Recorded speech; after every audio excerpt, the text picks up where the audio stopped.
Yan po, nagpangilala po din ang mga kamag-anak ng aking biyanan. Yan po. Ay pagkakasaya po namin din ay talaga po. Sambot na sambot. Kahit malayo.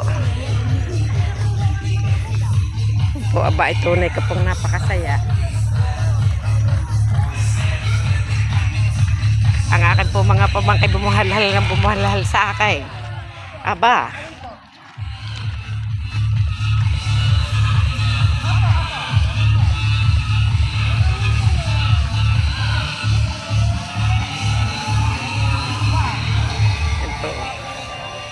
Diyan po ang venue ng reunion.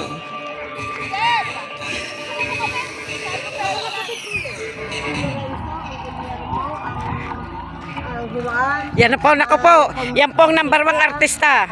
Yan po ang artista kong pamangkin. Hindi ko po alam kung